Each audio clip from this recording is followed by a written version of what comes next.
जय श्री कृष्णा। राधे राधे।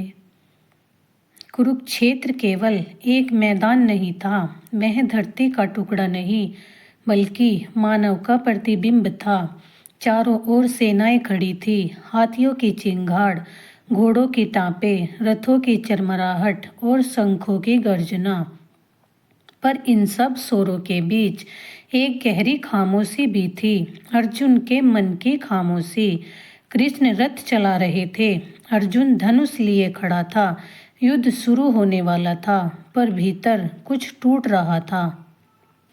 अर्जुन को लोग महान धनुर्धर कहते थे, पर उस दिन वह पहला इंसान था, बाद में योद्धा।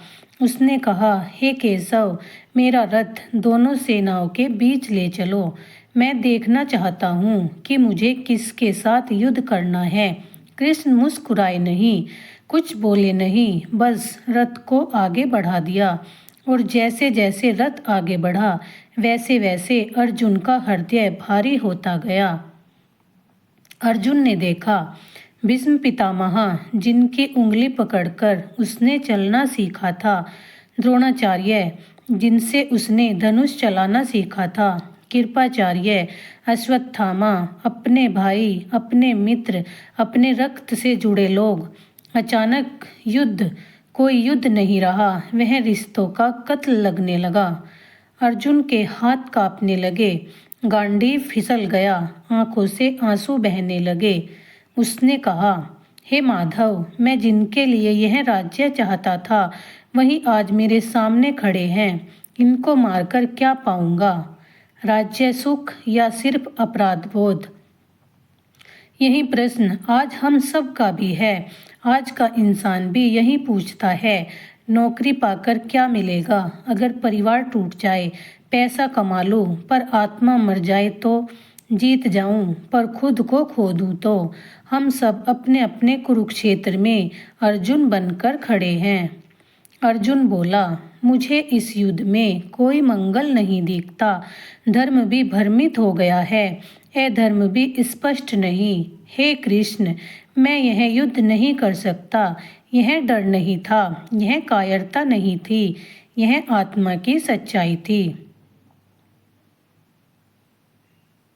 समाज हमें क्या सिखाता है? गीता हमें क्या सिखाती है? समाज क्या कहता है? मत रो, कमजोर मत बनो, आगे बढ़ो, चाहे कोई कुचला जाए। पर गीता कहती है, पहले रो लो, पहले टूट जाओ, पहले स्वीकार करो कि तुम डर रहे हो, क्योंकि जो अपने डर को पहचान लेता है वही सच में वीर बनता है। पहले अध्याय में कृष्ण उपदेश नहीं देते, वे अर्जुन को रोकते नहीं, डांटते नहीं, चुप कराते नहीं, वे सुनते हैं, क्योंकि जब तक कोई पूरी तरह बोल नहीं लेता तब तक समाधान असर नहीं करता। कृष्ण जानते थे, अगर अभी उपदेश दिया तो वह बोझ बन जाएगा, इसलिए उन्होंने अर्जुन को पूरी तरह टूटने दिया। आज भी यही सच है, जब दिल भरा हो तो ज्ञान शोर लगता है, जब आत्मा खाली हो तभी शब्द उतरते हैं। अर्जुन ने कहा, गुरुवध पाप है, कुलनाश से समाज बिगड़ता है, स्त्रियां असुरक्षित होती हैं, परंपराएं टूटती हैं। ये तर्क आज भी हमारे बीच है। मैं गलत नहीं हूँ, पर इससे किसी को चोट लगेगी तो लोग क्या कहेंगे? परिणाम ठीक नहीं होगा। अर्जुन ने धनुष छोड़ दिया, रथ पर बैठ गया। यह हार नहीं थी, यह अहंकार का अंत था। जब इंसान कह देता है, मैं नहीं जानता, उसी क्षण सीख शुरू होती है। लोग गीता का सार दूसरे अध्याय में ढूंढते हैं, पर गीता की आत्मा पहले अध्याय में है, क्योंकि बिना समस्या समाधान बेकार है, बिना दर्द दवा का मूल्य नहीं, बिना अंधकार प्रकाश अधूरा है।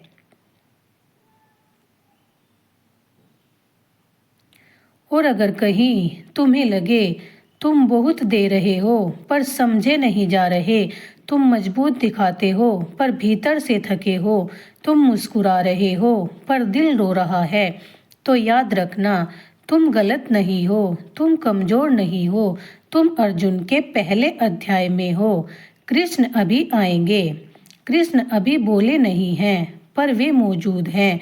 वे तुम्हारी चुप्पी में हैं, तुम्हारे आंसुओं में हैं, तुम्हारी उलझन में हैं। और जब तुम कह दोगे कि अब मुझसे नहीं हो रहा, तभी कृष्ण कहेंगे, अब सुनो। टूटना अंत नहीं है, डर मोक्ष का द्वार है। सवाल पाप नहीं, शुरुआत है। भगवत गीता का पहला अध्याय यही कहता है, जीवन का युद्ध जीतने से पहले खुद से हारना पड़ता है। जय श्री कृष्णा। राधे राधे।